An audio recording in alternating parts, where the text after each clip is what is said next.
Nakapagod, grabe, napagod ako. Pangalawang beses na akong nag-go tour. O, diba? Nag-walk. Tapos, unang lakad namin ay, unang punta ko doon, parang ang layo-layo. Oh my God. Kanina okay na. Ayun, nag-shortcut kami. Dahil sa swan. May nakita kaming swan. Naligaw-ligaw kami. Yun, nakita naman namin ng daan. Kaya, yun lang guys.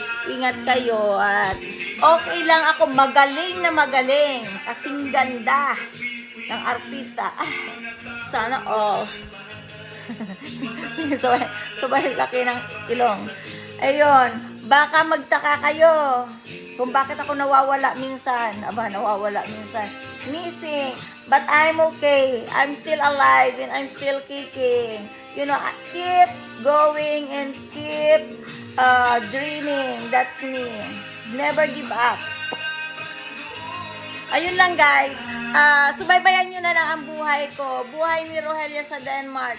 Kung nag-upload ako nung time na nandun ako sa Pilipinas, 7 months ako sa Pilipinas, gumaling ako sa nervous breakdown. Nagka-nervous breakdown ako sa mga nangyari sa buhay ko dito.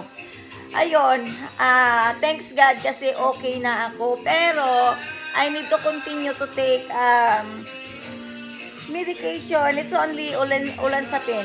Gumaling ako sa doktor ko, the best, right? 7 months, gumaling ako.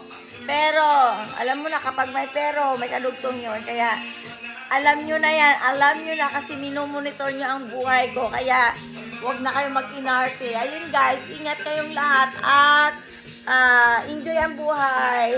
Lagi lang pray kay Lord. Nakaligtas ako sa aking mga pinagdaanan sa buhay, lalo na sa mga sakit-sakit dahil kay Jesus Christ. Kaya, thanks God. Thank you so much. Ayun lang guys. Have a nice day ulit. Nagpapahinga lang ako. Tapos mamaya, alam mo naman, nag-jogging-jogging. Ay, nag-walk-walk. Para daw pumayat. Lalamon mamaya. Saan ka ba? Ayun lang. Bye.